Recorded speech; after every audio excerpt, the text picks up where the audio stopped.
Ecuador escogió la vía técnica para solucionar el impasse con Rusia, que sancionó al banano y claveles, aduciendo que hay problemas de plaga. Exclusiva de Televistazo. La cárcel de Cotopaxi tiene una villa VIP que albergó a presos pese a no constar en ningún plano oficial, con parqueo privado, agua caliente, internet y llamadas internacionales. El Consejo de la Judicatura no acepta que Iván Saquicela se prorrogue en la presidencia de la Corte, mientras él pide que ese organismo no interfiera. Un grupo de jueces lo desconoce. 1.500 empleados de Petroecuador no tienen funciones y cobran sueldo, según denuncia del exgerente del estatal Reinaldo Armijos. 26 ríos del país están en riesgo de desbordamiento por las lluvias de las últimas horas. Y el caso más grave está en Imbabura, donde se desbordó una quebrada con correntadas de lodo. El alcalde de Cuenca aseguró que las fiestas del carnaval sí se van a realizar, a pesar de que la Intendencia de Policía advirtió que no han aprobado ningún evento masivo, porque no se han presentado planes de seguridad. El rey Carlos III fue diagnosticado con cáncer y pospone sus deberes públicos durante su tratamiento, anunció el Palacio de Buckingham.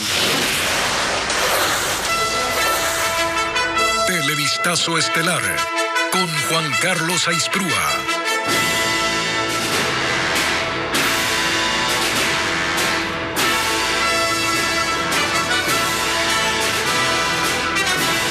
Lunes 5 de febrero de 2024, amigos, comenzamos Televistazo estelar. Bienvenidos a esta emisión.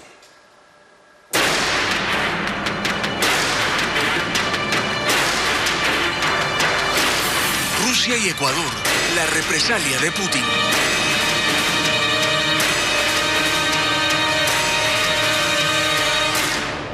El gobierno nacional emitió una respuesta ante la decisión de Rusia de no comprar banano y flores ecuatorianos. Las autoridades aseguran que su postura ante ese país será técnica. Adriana Bermeo indica las acciones que tomará Ecuador.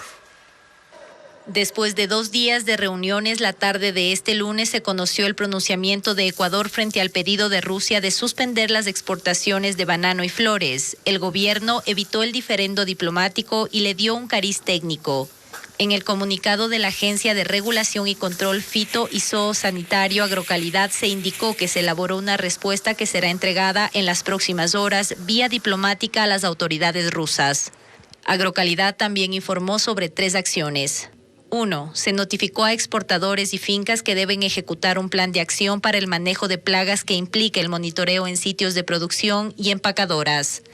2. Se intensificarán los controles de cultivo y empaque de los productos de exportación a Rusia. Y 3. Se reforzará el acompañamiento técnico a las 5 empresas que fueron suspendidas para exportar a Rusia.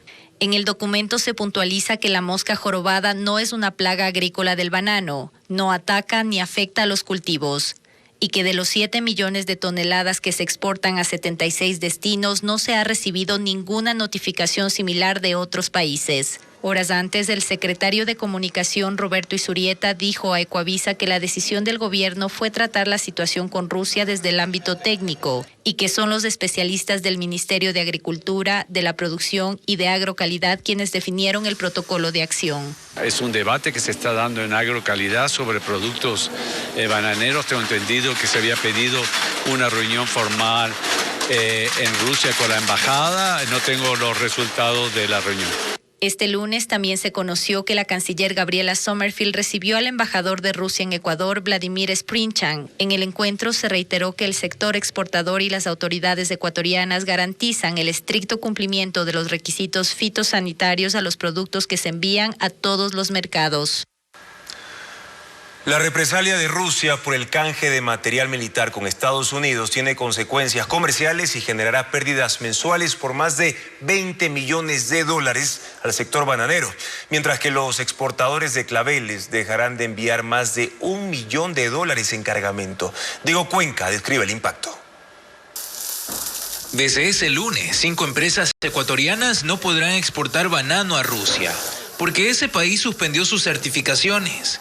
Eso significa que ese grupo dejaría de enviar 1.500.000 cajas mensuales de producto, lo que equivale a pérdidas por más de $20 millones, según la Asociación de Comercialización y Exportación de Banano Akorbanek. El servicio fitosanitario ruso tomó esa medida porque, según dijo, detectaron fruta contaminada con la denominada mosca jorobada. Para corroborar esa acusación, Agrocalidad hará su propio análisis en la cadena de producción ecuatoriana. Y con esos resultados el gremio responderá en las próximas horas. Invitándolos incluso a que vengan al Ecuador para que corroboren el cumplimiento de dicho protocolo y también pidiendo el levantamiento de la suspensión, que muchas de estas compañías ya tenían contratos suscritos con importadores y supermercados rusos, ¿no? La medida rusa también afecta al sector floricultor, específicamente para los exportadores de claveles, que son acusados de enviar cajas con plagas que pueden afectar el 100% de las cosechas de vegetales y frutas de ese país. Por eso Rusia pidió suspender la comercialización de estos productos a partir del viernes 9 de febrero. Eso significa que Ecuador dejará de enviar más de $1 millón mensuales en cargamento. Según la Federación Ecuatoriana de Exportadores, las pérdidas económicas pueden ser mayores en marzo, debido a que en ese mes se incrementan los pedidos por el Día Internacional de la Mujer. Obviamente ya tocará recolocar el producto en otro mercado destino y si en realidad si es una medida técnica científica habrá que buscar el mecanismo para solucionarlo, porque Rusia es un mercado muy importante para el país que no podemos perderlo, ¿no? Rusia es el cuarto destino de nuestras exportaciones, exportamos más de $800 millones al año, entonces hay que siempre cuidar ese mercado. Estas restricciones comerciales ocurren en medio de una tensión diplomática entre Rusia y Ecuador por el intercambio de material bélico con Estados Unidos. Y precisamente 6 helicópteros y artillería antiaérea de fabricación rusa y ucraniana son parte del material bélico que Ecuador canjeará con Estados Unidos. Según el presidente Daniel Noboa, se trata de cambiar chatarra por armamento nuevo para las Fuerzas Armadas. Paul Romero explica ese mecanismo. El canje de material bélico ruso de las Fuerzas Armadas con armamento de Estados Unidos generó un problema al Ecuador. Ese material data de los años 90 y por tanto el gobierno nacional lo considera chatarra.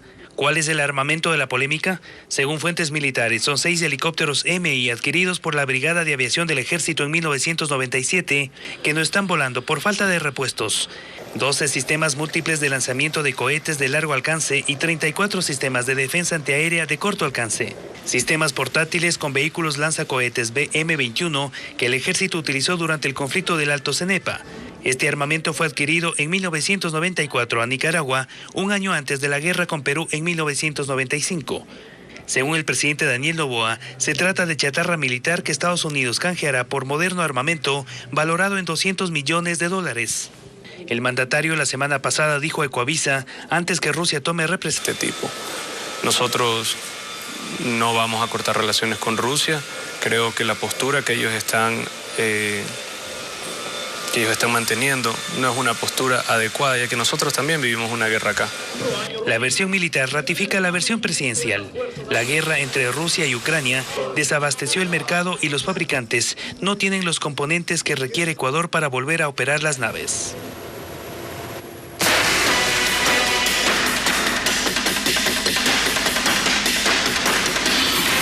Cotopaxi, cárcel de privilegios.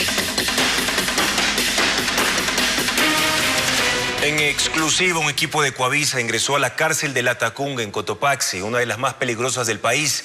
Los militares hallaron una villa con celdas VIP donde se presume cumplieron su condena ex vicepresidentes y otros políticos. La obra no consta en los planos de la prisión ni fue reportada por el SNAI a ninguna autoridad. Ese espacio tenía acceso a internet, llamadas internacionales y hasta agua caliente. Trabajos de inteligencia militar permitieron identificar esta villa VIP. Está ubicada lejos de los pabellones, pero a pocos pasos de la cocina de la cárcel de Latacunga en Cotopaxi. Dentro hay 6 celdas, cada una tiene baño privado, conexiones de internet y teléfono. En medio hay un patio. Los militares pudieron ingresar a esta estructura por primera vez el 14 de enero, luego de la intervención a esta prisión, considerada una de las más peligrosas del país. Nadie nos ha comunicado de qué se trataba. Entonces, inteligencia rompió candados, empezamos a ingresar. Al principio creíamos que era una toma de agua, alguna instalación de agua potable. Sin embargo, a lo que ya ingresamos, vimos que eran celdas. La estructura no consta en los planos que se usaron para la construcción de todo el complejo carcelario. Insólitamente, en las paredes está pegado el tarifario del costo de las llamadas al exterior y en la parte de atrás está el cuarto de comunicación con 12 cables. Encontramos un teléfono que estaba conectado, encendido, y con esta conexión directamente al teléfono, tanto teléfono como internet. Y con la ayuda de los técnicos determinamos que sí se tenía para llamadas internacionales también, inclusive. Pese a que la cárcel de Cotopaxi tiene problemas de abastecimiento y su sistema de agua potable colapsó, estas celdas VIP tienen sus propios tanques con instalaciones para agua caliente. También cuenta con parqueo privado y un cerco eléctrico solo para la villa. Incluso está ubicada a 30 metros de una de las torres de seguridad que era dominada por los presos. Los militares presumen que fue construida entre los años 2019 y 2020, pero aún investigan quién la mandó a construir y quién vivió ahí. Algunos vicepresidentes, presidentes, viceministros, ministros. Políticos o pueden ser líderes también de criminales, ¿no? En enero de 2019, cerca de esa zona, Televistazo grabó al ex vicepresidente Jorge Glass, condenado por asociación ilícita en el caso de Brecht, quien ingresó al reclusorio el 21 de octubre de 2018. El equipo de Coavisa pudo observar cómo caminaba por el sector libremente. Se sabe también que el ex mandatario contaba con una dieta especial. Se le mandaba un poquito de arroz, una ensaladita y una proteína, una dietita. De ahí él no comía colada, no come jugos, no come nada. Lo que sí comía es fruta. Según la investigación militar, no solo Glass caminaba sin restricciones. Dentro de los pabellones, los cabecillas de las mafias eran los que decidían dónde se alojaba cada uno de los presos. Durante la visita de Televistazo a la prisión, acudimos a las oficinas del SNAI para hablar con el director de la cárcel, pero nos indicaron que no tenía autorización para dar entrevistas. ¿Y qué más hallaron las Fuerzas Armadas en la cárcel de Cotopaxi? Mañana Televistazo mostrará el túnel que estaban construyendo bajo las oficinas del SNAI y los 500 metros de cable de internet que habían tendido. La ministra de Gobierno Mónica Palencia y el director del SNAI Luis Aldumbide comparecieron ante la Comisión de Participación de la Asamblea Nacional que investiga la crisis carcelaria del Ecuador. Palencia explicó las decisiones del gobierno para intervenir en las prisiones y el papel de la policía y las Fuerzas Armadas para retomar el control de esos presidios que, según dijo, basado en un informe de la CIDH, fueron tomados por las organizaciones criminales desde hace 20 años. El gobierno, según explicó, poner en orden las cárceles es uno de los ejes de la guerra declarada contra el crimen organizado. Al llamado de la Asamblea también acudieron el exdirector del SNAI, Fausto Cobo, y el exministro del Interior, Juan Zapata. Que el conflicto no termina por decreto. Puede continuar un conflicto armado aunque ya no existe estado de excepción. Eso es clarísimo porque es lo que hay. ¿Qué es lo que necesitamos nosotros? No perder el sentido democrático y tener roles muy claros y específicos para las Fuerzas Armadas. En esto hago especial énfasis. ¿Cuáles van a ser esos roles? Los que se discutan en la Asamblea, en el Ejecutivo.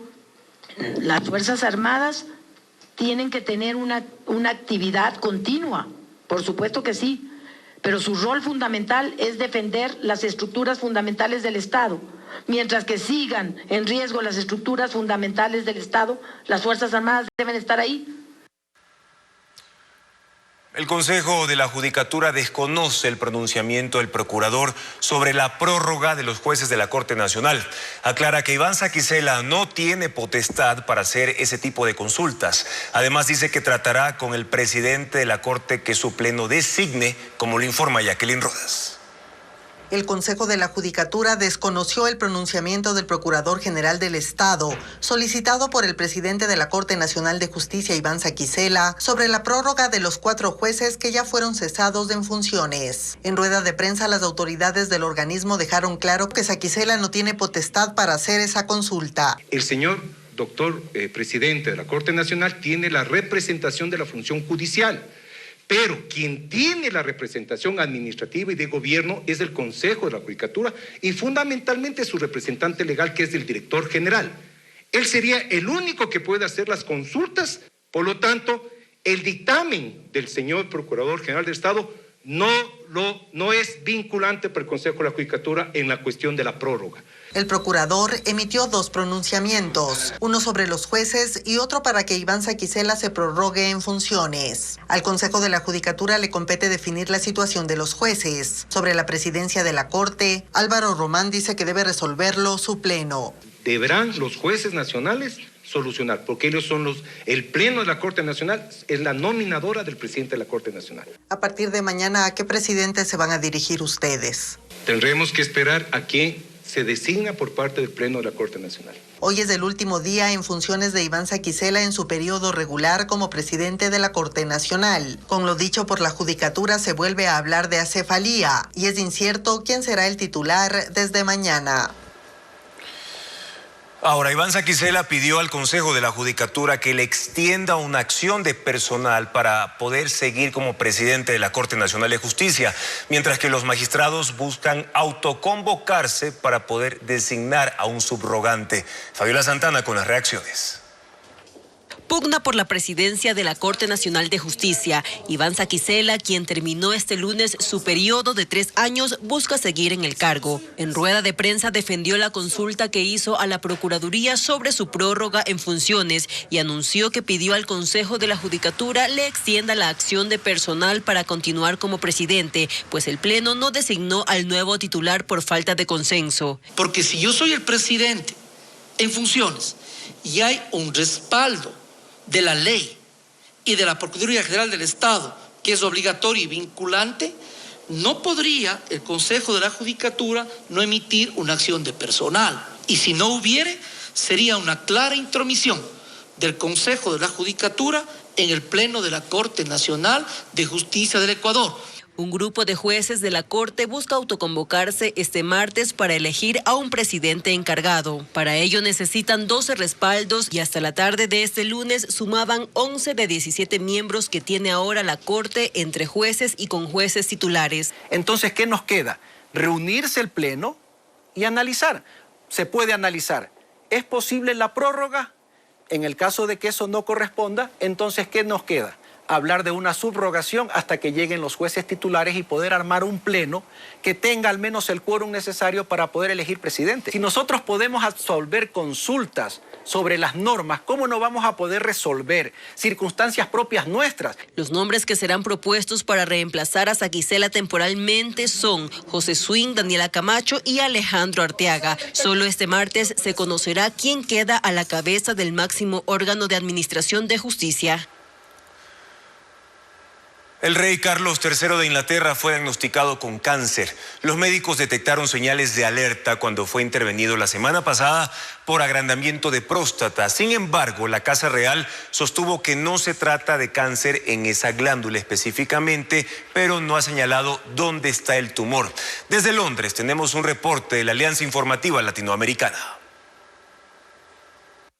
El rey de Inglaterra tiene cáncer, así lo anunciaba el Palacio de Buckingham en un comunicado oficial que retransmitía la BBC a las 6 de la tarde horario inglés. El monarca ha sido diagnosticado tras acudir a una clínica privada para tratar la hipertrofia de próstata que padece. Sin embargo, desde el Palacio de Buckingham afirman que el tipo de cáncer que tiene Carlos III no está relacionado con esta enfermedad. El monarca ha decidido cancelar todos sus actos públicos, aunque seguirá ejerciendo como jefe de Estado y mantendrá reuniones privadas. Ha sido el mismo quien ha anunciado su diagnóstico a la familia real, incluyendo a sus hijos, el príncipe William y el príncipe Harry. Este último se trasladará desde California hasta aquí, hasta Reino Unido, para pasar tiempo con su padre. Por su parte, líderes de todo el mundo, incluyendo Joe Biden o el primer ministro británico Rishi Sunak, desean una pronta recuperación al monarca. Están siendo unas semanas muy duras para la familia real británica. Hay que recordar que la princesa de Gales, Kate Middleton,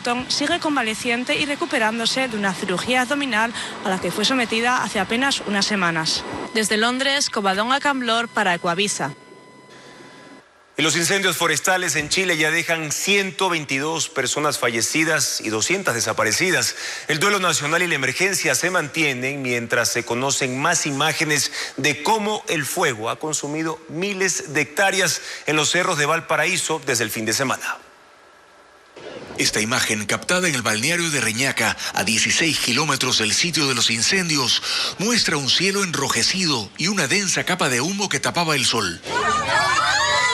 En las comunas afectadas, mientras tanto, el pánico se apoderaba incluso de quienes estaban en las rutas de evacuación y pasajeros como los de este bus que avanzaba en medio de las llamas. ¡Hay un auto ahí, hay un auto! O cuando estos bomberos detectaron a otra unidad llena de gente en el camino. ¡Alto, alto! ¡Alto! ¡Está lleno de gente! ¡Está lleno de gente! ¡Hay gente! ¡Hay gente! ¡Hay gente atrapada en la micro! El centro y el sur de Chile han sufrido una serie de incendios forestales desde enero que han consumido 51.000 hectáreas, pero lo más trágico está en Valparaíso, donde hay 122 muertos, 200 desaparecidos, 3.000 casas consumidas y decenas de autos destrozados. El gobierno tiene sospechas de que su origen es intencional y no solo asociado al calor y el clima seco en la zona. El presidente Gabriel Boric ha descrito la situación como la tragedia más grande desde el terremoto de febrero de 2010. Mientras que en Valparaíso hay todavía 7 incendios activos y 105 más en otras 10 regiones de Chile. Calles convertidas en ríos de lodo y daños en viviendas son algunos de los efectos de 4 horas de lluvia en Ibarra y otros cantones de Imbabura. Cristian Tinajero con las imágenes. Un fuerte aguacero de 4 horas convirtió en un caudaloso río la calle 27 de noviembre de la parroquia rural San Antonio de Ibarra, donde habitan 12.000 personas. El fenómeno se registró la noche de este domingo y se prolongó hasta la madrugada de este lunes. Agua, lodo y piedras descendieron de la parte alta de la localidad tras el desbordamiento de 3 quebradas. Con la luz los daños fueron evidentes. La fuerza del agua debilitó las bases de esta vivienda de 3 pisos, que terminó desplomándose. Aquí funcionaba una empresa de seguridad, donde se almacenaban armas y otros implementos de sus trabajadores. Otras 4 casas también resultaron afectadas. 2 están ubicadas en el sector La Compañía de San Antonio. La familia Flores fue una de las perjudicadas. Lo único que pudimos hacer es sacar a los niños. Se perdió todo. Mientras en la parte baja de la parroquia se levantaron los adoquines de las calles y se formaron socavones que impiden el paso de los vehículos. Cerca de 100 habitantes se reunieron para retirar los escombros y tratar de habilitar el tránsito. Mientras que en Atuntaqui, Cantón Antonio Ante, la lluvia anegó la vía panamericana. Allí varios vehículos quedaron atrapados. No se reportan heridos ni fallecidos tras las inundaciones, pero por el momento el servicio de agua potable se ha suspendido, tanto en Atuntaqui como en San Antonio de Ibarra, debido a daños en las tuberías. Las lluvias torrenciales también han causado estragos en los ríos Guayas y Bolívar. El INAMI prevé aguaceros durante el feriado de carnaval, como lo reporta Vanessa Robles. En el cantón Ventanas, provincia de Los Ríos, el agua ingresó hasta las viviendas de al menos 50 familias. Ellos viven en el recinto El Lechugal. Tuvieron que cargar a los niños en brazos para movilizarse, pues el agua llegaba hasta la cintura. En tanto, en el área urbana, en el barrio Limón, ubicado en el centro de la ciudad, la lluvia también dejó más familias afectadas. La Secretaría de Riesgos aún evalúa los daños causados por el invierno y confirmó que el puente Velasco Ibarra de ese cantón fue cerrado al tránsito vehicular ante la creciente del río. Allí se coloca material pétreo para tratar de contener el desbordamiento.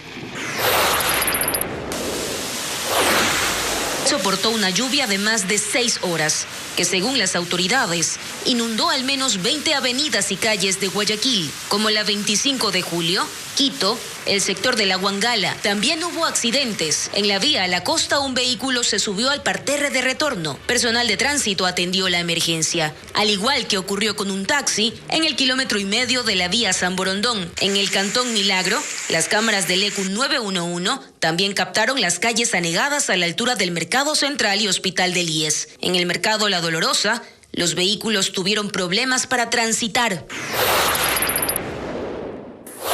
La lluvia afectó 6 puentes, 3 bienes públicos y 47 metros lineales de calles, principalmente en el cantón Echeandía, tras el incremento del río San Eduardo y los esteros Damas y Chinibi. Según el último informe de gestión de riesgos, 2 ríos se han desbordado en Pichincha y El Oro. Hay otros 26 con tendencia a aumentar de nivel debido a las precipitaciones. Se prevé que las lluvias continuarán hasta el 7 de febrero. Y 26 vías de primer orden registran los efectos generados por la época lluviosa. Hundimientos, deslizamientos y socavones son los principales daños que dificultan la movilidad. Francisco Garcés con el panorama vial del país. 26 carreteras de primer orden han sufrido daños por las lluvias de las últimas semanas. La mayoría de ellas se mantienen parcialmente habilitadas, aunque hay 2 que permanecen cerradas. La vía Loax-Santo Domingo fue bloqueada en la madrugada por continuos deslizamientos en el kilómetro 83. La circulación debió ser suspendida desde el peaje de Aloaga en Pichincha, así como en el de Santo Domingo. En ese sitio se produjo un gran deslave el 17 de enero. La carretera permaneció cerrada casi una semana y después de que fue reabierta, el deslizamiento de material es continuo y se intensificó las últimas horas a causa de las constantes lluvias. La carretera E20 que une Esmeraldas con Quinindé también se encuentra cerrada. En el sector del Timbre se produjo un deslave el viernes. La maquinaria despejó el material ese mismo día, pero continúan los deslizamientos que obligaron nuevamente a suspender la circulación. También está cerrada la carretera que une la Tacunga con la Maná en Cotopaxi, afectada por deslizamientos en el sector de El Tingo. Y lo mismo en la Muchime Curinza en Zamora Chinchipe. En Azuay, la cuenca Guarumales Méndez, la cuenca Girón Pasaje y la cuenca Molleturo Naranjal tienen circulación controlada. En los 3 casos son afectadas por deslizamientos continuos debido a las lluvias. En cada una hay al menos 4 puntos críticos. En Manabí, en el límite con Guayas, en el sector La Cadena, se produjo un hundimiento que afecta la circulación. Y más al norte, la carretera San José Pedernales sufrió un socavón. Ambas vías están parcialmente habilitadas. La provincia con más efectos es Morona, Santiago, en donde hay 11 vías afectadas y con circulación parcial, sobre todo por deslizamientos y hundimientos. El Estado tiene pagos atrasados por cerca de 420 millones de dólares. La totalidad de los sueldos de policías, militares, médicos y profesores aún no ha sido cubierta. También hay 120 proveedores de bienes y servicios sin pagos desde hace 5 meses. Luisa María Heredia con más cifras.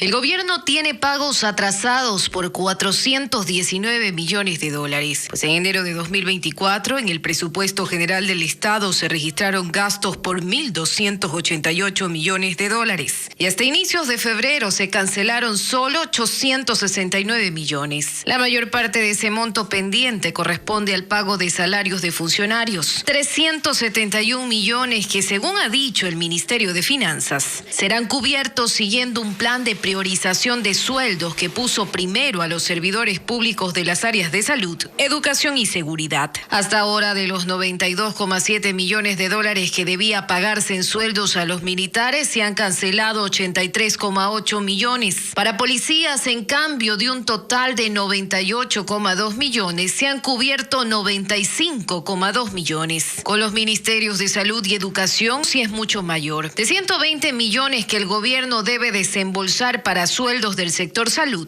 se han acreditado solo 33 millones. Y de los 200 millones para educación, solo 47,2 millones. Al igual que los funcionarios públicos, los proveedores de bienes y servicios del Estado también están a la espera. En enero de 2024, el gasto en bienes y servicios de consumo sumó 27,5 millones de dólares y se han cubierto apenas 12 millones. Hay 120 proveedores del Estado a los que se les adeuda facturas desde septiembre de 2023. Son empresas y hasta emprendimientos que prestan servicios de mantenimiento, limpieza, seguridad o venden insumos o materiales para las dependencias. La deuda total con este grupo es de 430 millones. Mañana será el segundo y definitivo debate sobre la ley que busca financiar el conflicto armado interno, que incluye un incremento temporal del IVA al 15%. Correístas y socialcristianos continúan rechazando esa posibilidad. Patricio Díaz explica cómo se realizará la votación. Las posturas sobre el incremento temporal del IVA se mantienen. No hay votos para su aprobación. El correísmo Pachacutic y el Partido Social Cristiano confirmaron que no apoyarán que el IVA pase del 12 al 15% hasta el 2026. La modalidad de votación está definida. Las 4 propuestas para financiar el conflicto armado interno se votarán una por una. El correísmo ratifica que si se vota artículo por artículo, apoyará las otras 3 propuestas, excepto el IVA. Una contribución especial sobre utilidades de las sociedades, otra sobre las utilidades de los bancos y un incremento a 5 puntos del impuesto a la salida de divisas. Nosotros hemos hecho un pronunciamiento claro sobre lo recesivo que es el impuesto y la afectación que va a tener toda la ciudadanía. El Partido Social Cristiano, si bien mantiene que no apoyará el IVA, respaldará la contribución sobre sociedades, se abstendrá en el impuesto a la banca y no dará sus votos para un incremento en el ISD. El impuesto a la salida de divisas también es un impuesto que va a causar malestar dentro de la economía. Supongamos a alguien que venga a hacer una inversión de afuera, viene de otro país, invierte en el Ecuador, pero no toda la inversión se queda aquí, porque en algún momento dado tiene que hacer compras internacionales y ese impuesto lo va a gravar en el producto final. Los únicos que no cierran del todo un respaldo al IVA son los asambleístas de Construye. Esperarán al último minuto para decidir. Presentar al pueblo ecuatoriano un plan de a dónde queremos llegar en materia económica. De lo contrario, estamos solamente buscando respiros de la economía que nos permitan subsistir un poco de tiempo a corto plazo y no a largo plazo, ¿no? El oficialismo reconoce que hasta ahora es difícil alcanzar los 70 votos para aprobar el incremento del IVA, que es la propuesta original del presidente para obtener recursos inmediatos. Pero siguen buscando respaldos. Las decisiones se toman al último minuto, último segundo. Estamos en conversaciones. Todo se dilucidará este martes. La sesión empieza a las 10 de la mañana. El sur de California soporta un fuerte temporal que causa inundaciones y cortes de energía. El gobernador Gavin Newsom declaró el estado de emergencia para 8 condados. Ileana Suárez con los detalles.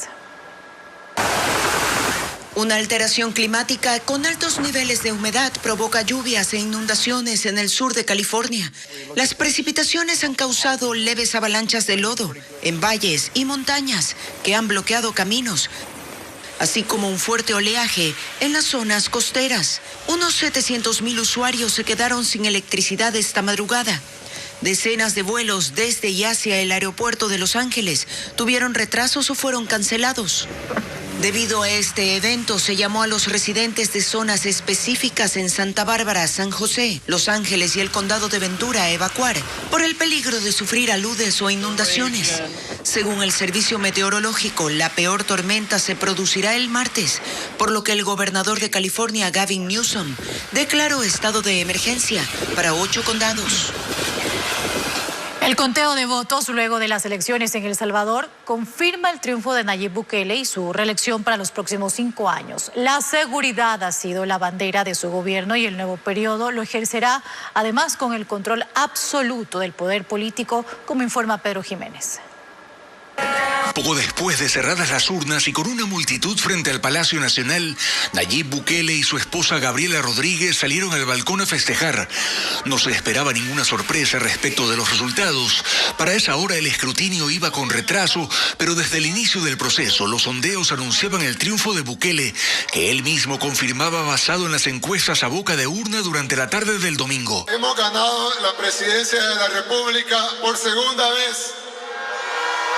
Con más del 85% de los votos. Defiende el estado de excepción vigente desde marzo de 2022, con el cual sustentó las acciones de la lucha contra las pandillas, llevando al mínimo los índices de criminalidad. El pueblo salvadoreño dijo: queremos continuar el camino que llevamos. Lo que supone que mantendrá ese mismo esquema. Bukele respondió a periodistas, a organismos de derechos humanos, gobiernos y otras ONGs que han cuestionado sus métodos en una estrategia que ha llevado a la detención de 75,000 personas y el desmantelamiento de los grupos criminales. No les pedimos nada, no les pedimos dinero, no les pedimos donaciones, no les pedimos ayuda internacional, no les pedimos nada. Lo único que les pedimos es respeto. Con la votación del domingo, Bukele ha pulverizado a la oposición. Le ha ganado más de 10-1 a su más cercano contendiente del izquierdista Frente Farabundo Martí para la Liberación Nacional y espera ahora la confirmación del resultado para la Asamblea Legislativa, donde asegura que tiene al menos 58 de los 60 diputados. Un recital de canto y piano reunirá a 3 artistas en la Casa de la Música en Quito. Además, en Guayaquil se estrenará la obra Una pareja tóxica en el Teatro La Bota. Estefanía Arias con los eventos de esta semana.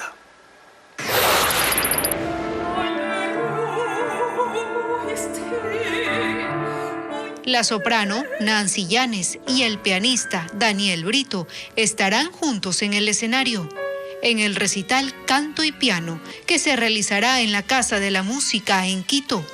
Como invitada especial estará la violinista Gabriela Cobo. El concierto será este miércoles 7 a las 19:30. ¿Cómo se conocieron? Fue amor a primera vista. Estábamos muy enamorados. Yo más. No, yo más.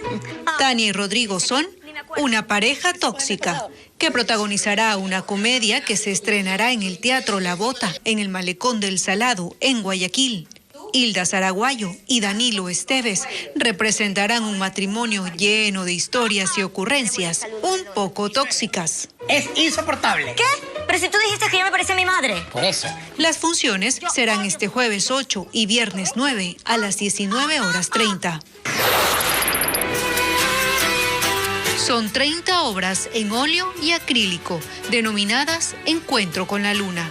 Creaciones recientes y emblemáticas del artista Olmedo Quimbita, que se inauguraron en Olón, provincia de Santa Elena.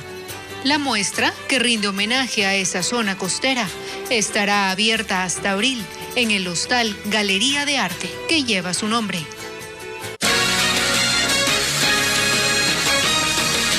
Ecuador perdió $20 millones en el fallido intento de optimización en Petroecuador, que en 2021 se fusionó con Petroamazonas y desde entonces aumentaron los problemas laborales.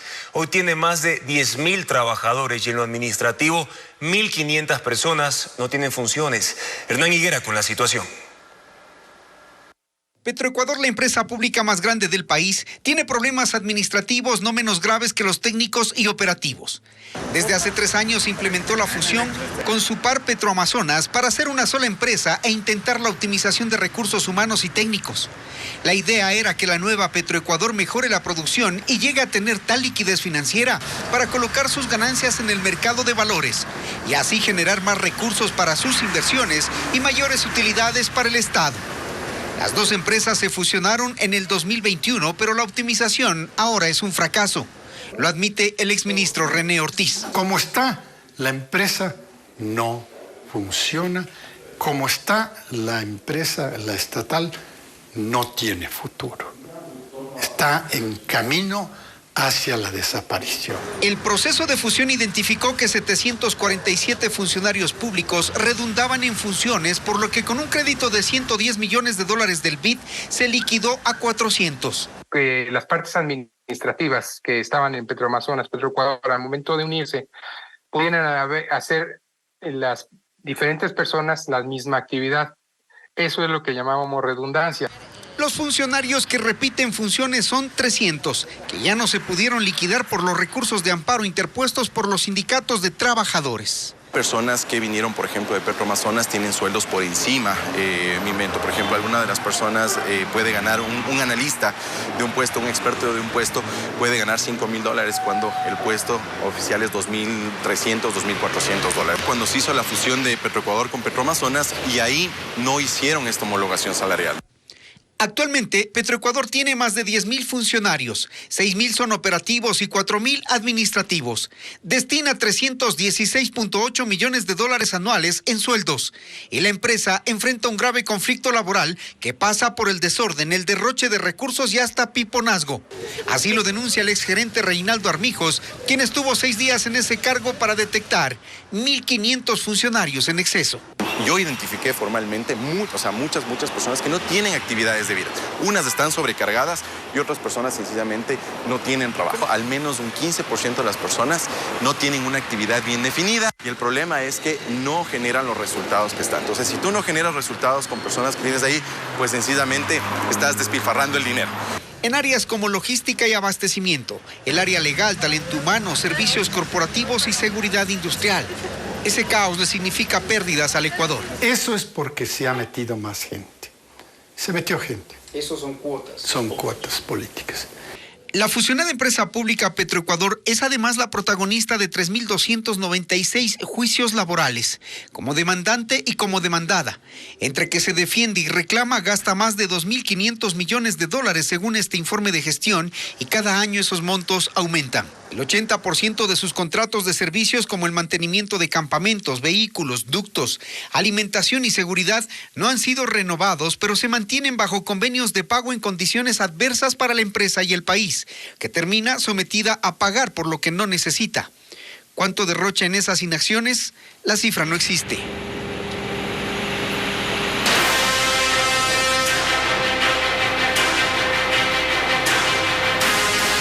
Impuestos.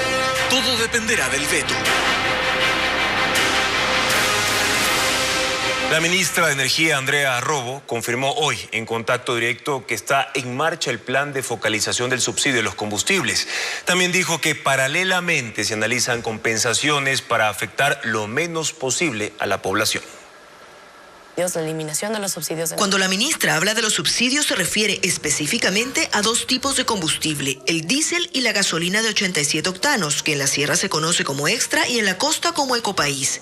¿Qué se sabe? Que los subsidios no van a ser eliminados de golpe. El mecanismo de eliminación de subsidios tiene que ser progresivo, tiene que ser en un sistema de bandas. ¿Y qué no se sabe? Lo principal, ni cuándo ni cómo. Del tiempo que nos va a tomar y de cómo lo vamos a ejecutar, así como las compensaciones existentes, es justamente un tema que lo estamos desarrollando esta semana que viene después de una serie de rondas de trabajo. Aunque en lo que respecta a la focalización hay algunas pistas. El cilindraje de los vehículos, los ingresos de sus propietarios. Justamente son todos estos elementos los que se pusieron sobre la mesa, ¿no?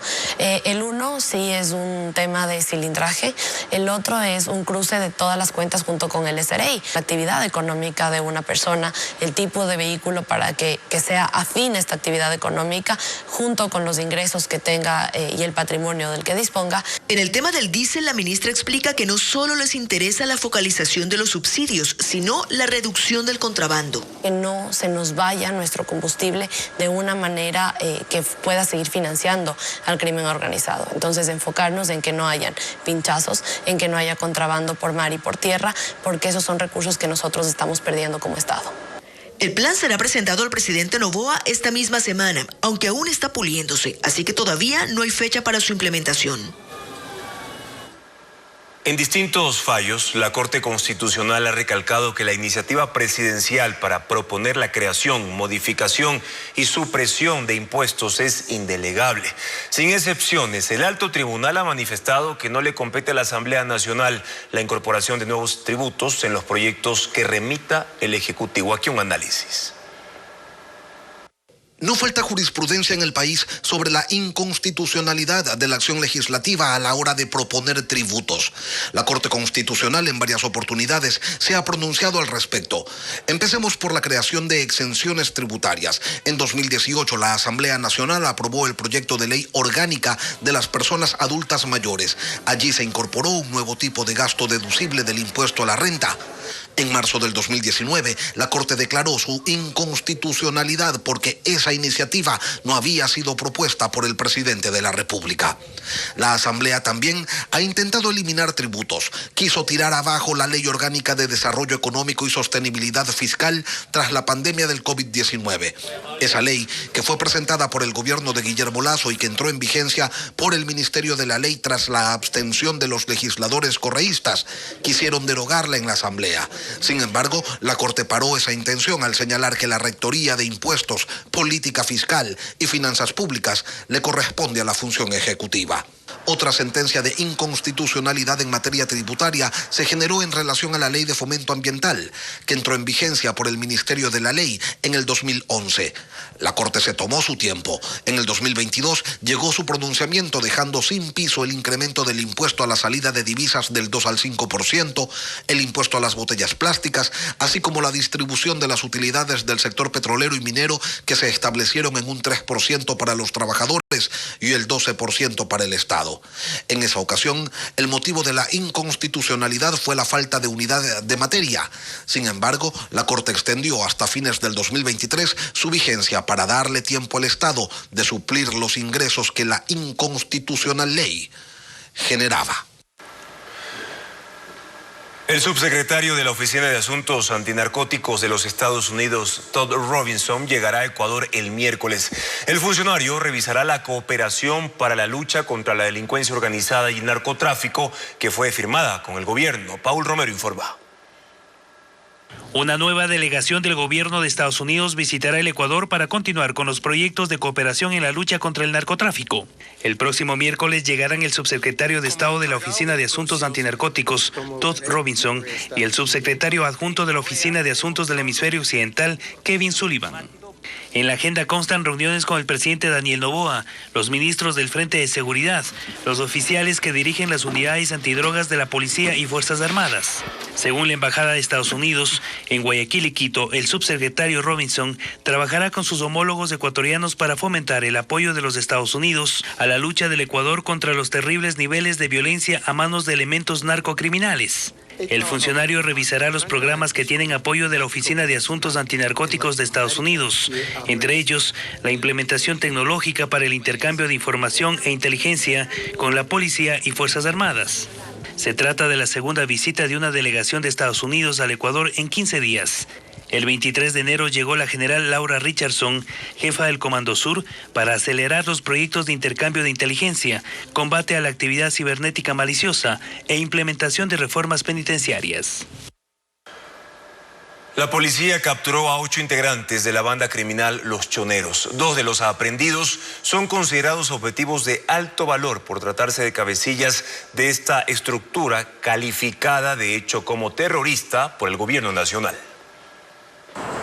La operación se ejecutó en una zona rural de la Vía a la Costa, en el norte de Guayaquil. La policía allanó un inmueble y allí capturó a 5 hombres y 3 mujeres. Los califican como parte de la estructura criminal de Los Choneros, pero 2 de ellos, conocidos con los alias de Comandante y Mocho, están en la lista de objetivos de alto valor por ser cabecillas de este grupo, ambos con antecedentes penales y procesados desde 2013 por delitos como asesinato y tráfico de armas. Pero en 2022 fueron liberados. Entonces lo que nos llama la atención es un asesinato tiene que ser calificado de 16 a 22 años. ¿Cómo en menos de un año, año y medio pueden salir nuevamente en libertad? Por eso nosotros insistimos que la impunidad, la reincidencia se da justamente por este tipo de situaciones. Según la policía, ambos cabecillas también estaban al mando de las operaciones ilícitas dentro de los pabellones de la cárcel regional en Guayaquil. Entre las evidencias se encontraron armas y municiones que usaban para prácticas de tiro y adiestramiento a sicarios. Estos 2 cabecillas son procesados por delincuencia organizada. Esta noche la Comisión de Régimen Económico aprobará el informe de mayoría para segundo debate de la reforma a la ley de extinción de dominio propuesta por el presidente Daniel Noboa.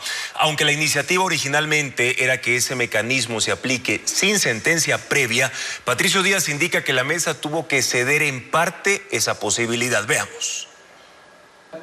La extinción de dominio o que los bienes de origen ilícito pasen al Estado se seguirá aplicando con sentencia ejecutoriada, salvo 3 excepciones que propone la Comisión de Régimen Económico de la Asamblea. La primera, cuando los bienes sean de propiedad de miembros de grupos de delincuencia organizada o terrorismo, identificados así por el Consejo de Seguridad Pública o por el Consejo de Seguridad de las Naciones Unidas. Cuando se trate de bienes o activos injustificados sobre los cuales haya relación de causalidad con el crimen organizado o el terrorismo. Y por último, cuando los bienes se encuentren en el marco de un delito flagrante relacionado también con estos grupos. Esta es la propuesta incluida en el informe para segundo debate, luego de los reparos del Partido Social Cristiano y de las dudas del correísmo acerca de que se aplique la extinción de dominio sin una sentencia penal. Hemos recogido las observaciones, respetamos los dictámenes de la Corte Constitucional, pero también le damos a la ciudadanía una ley que permita recuperar los bienes de origen injustificado o ilícito. El correísmo está de acuerdo con los cambios y apoyará la propuesta de la comisión. En todo caso, siempre va a haber un debido proceso, siempre se van a guardar las formas y dentro del procedimiento civil, con esa sentencia se realiza la extinción de dominio. Aunque se incluyó todo esto, el Partido Social Cristiano aún no está convencido y presentó un informe de minoría que, según señaló su jefe de bloque, propone que no se requerirá sentencia penal previa, solamente en delitos de narcotráfico y terrorismo. En ambos casos, los delitos que tienen que ver con corrupción se iban a requerir sentencia y, por lo tanto, un tiempo mayor para que los bienes ilegales pasen al Estado. La fiscal Diana Salazar había pedido que no se mantenga el requisito de sentencia ejecutoriada. El oficialismo inicialmente coincidió con aquello y la bancada de Construye se mantiene aún en que no es necesario ese dictamen porque son dos procesos. El uno penal contra la persona y el otro civil contra el patrimonio injustificado, sobre el que caería la extinción de dominio. Aprobado el informe, la sesión del Pleno para segundo debate está prevista para el próximo jueves. Leandro Norero y Javier Jordán, según los chats que la Fiscalía recuperó de los celulares del narcotraficante, hablaban de los contratos que ambos tenían con municipios y prefecturas. En Manta, a empresas de El Patrón se le habrían adjudicado 2 obras. Luisa María Heredia con más de las conversaciones.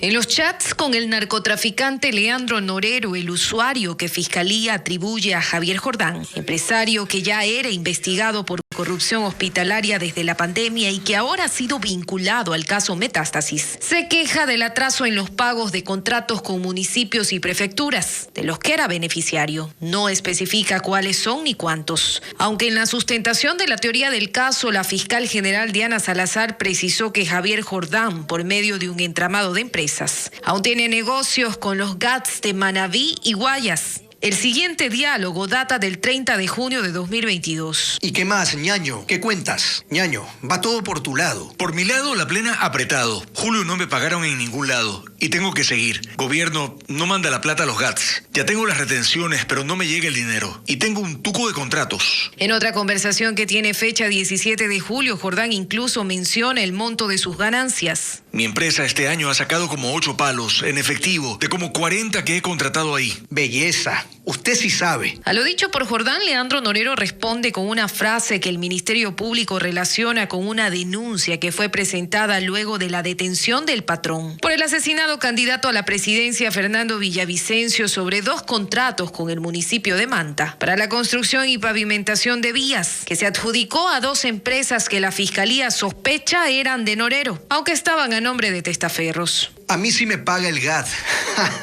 Con eso es que se está manteniendo las empresas. Los contratos se firmaron en 2021 y el monto bordea los $3,5 millones.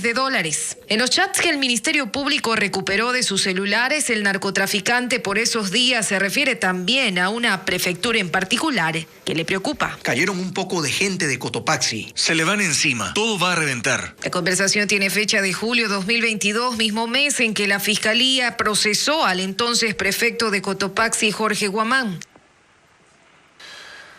Las Fuerzas Armadas y la Policía Nacional ratificaron su recomendación de no realizar eventos masivos durante el feriado de Carnaval en Azuay. Y pese a que la Intendencia aseguró que no aprobó ningún permiso para este tipo de shows, en especial los de Cuenca, el alcalde de esa ciudad aseguró que sí los están organizando. La provincia de Azuay espera el carnaval para reactivar la economía con una serie de eventos masivos que organiza la prefectura y los municipios de los 15 cantones. Pero este lunes las Fuerzas Armadas y la policía pusieron a tambalear estas fiestas que tienen programadas las localidades para inyectarse de recursos en medio de la crisis de inseguridad que golpea las actividades comerciales, turísticas y de entretenimiento. Que debido a la situación actual del país, así como por los recientes traslados de los PPLs del Centro de Rehabilitación Turi, se recomienda la no realización de eventos masivos. Entre los eventos más populares están 3, que el Cabildo de Cuenca realizará a partir del jueves. Entre ellos el concierto internacional con el cantante puertorriqueño Tito el Bambino, que será el sábado en el Estadio Alejandro Serrano Aguilar. Sin embargo, la Intendencia de Azuay aseguró que aún no hay permisos para ningún show. Eventos aprobados tampoco existen hasta el momento, ningún evento, planes de contingencia presentados en la Intendencia para aprobación de carnaval tampoco tenemos aún. Ese anuncio tomó por sorpresa al alcalde de Cuenca mientras visitaba Guayaquil para promocionar la agenda de carnaval de la capital azuaya en los medios de comunicación. Esos eventos se mantienen, todo va a seguir su curso de acuerdo a la instrucción del Ministerio de Gobierno. Y en ese sentido, pues existe una reactivación de la economía formal y también de la informal, que es muy importante, sobre todo en los momentos que está viviendo el país y que requiere evidentemente una reactivación económica de manera urgente. Según la Intendencia de Policía, las autoridades municipales debieron presentar un plan exhaustivo de seguridad 15 días antes de cada evento. Pero la alcaldía recién este lunes presentó el plan que describe las rutas de evacuación y personal de seguridad, porque no hay policías suficientes para cubrir todos los eventos previstos. Hemos reforzado los temas, por ejemplo, con el tema de personal, que precisamente de manera privada va a estar dentro del estadio y en los alrededores con 350, además de dispuesto que absolutamente todo el personal de Guardia Ciudadana, de la EMOFP, que son los agentes de tránsito, y de bomberos, se cesen los francos para que todos en estos días de feriado puedan hacer la contingencia humana sobre los temas de seguridad. La Intendencia de la Azuay aseguró que una vez que haya sido entregado el plan de seguridad por parte de los organizadores, se revisará y se extenderá el permiso correspondiente. En la Corte Nacional empiezan a sentirse las consecuencias de la pugna institucional. No se ha nombrado a los reemplazos de los 4 jueces que fueron cesados y las audiencias se suspenden. Informa Jacqueline Rodas. Las causas que estaban a cargo de los 4 jueces de la Corte Nacional que fueron cesados el viernes están en el limbo por falta de reemplazo. Este lunes no se pudo instalar una audiencia del tribunal que conformaba uno de los exjueces. Oportunamente y con la conformación íntegra del tribunal se les notificará para una nueva diligencia. Se prevé que lo mismo ocurra este martes con otras 3 audiencias asignadas a los exmagistrados. El Consejo de la Judicatura pidió a Iván Saquicela que envíe los nombres de los conjueces para oficializar los reemplazos. Él no lo hizo. Existe una situación jurídica muy compleja para poder decidir quiénes asumen el despacho de los jueces. Incluso en el evento en que jurídicamente se solucionare esta situación, debo advertir al país, no hay conjueces penales. A otros conjueces que son civiles, que son contencioso administrativo, contencioso tributario, también les ha encargado juicios penales. Entonces, ¿cómo ahora y por qué ahora no quiere encargarles cuando los conjueces están aquí, listos para que se les encargue? La jueza Emma Tapia envió un oficio a Iván Saquicela para que convoque a los jueces nacionales y a los presidentes de sala para designar a los conjueces de reemplazo en un sorteo público. Su pedido tampoco fue acogido. Los exjueces tenían en sus manos procesos como el caso Metástasis en apelación, reconstrucción de Manabí por peculado en contra de Jorge Glass y obstrucción a la justicia que involucra al expresidente del Consejo de la Judicatura Wilman Terán y al vocal Javier Muñoz. Estas y otras causas pueden sufrir retrasos si la Corte no soluciona la pugna.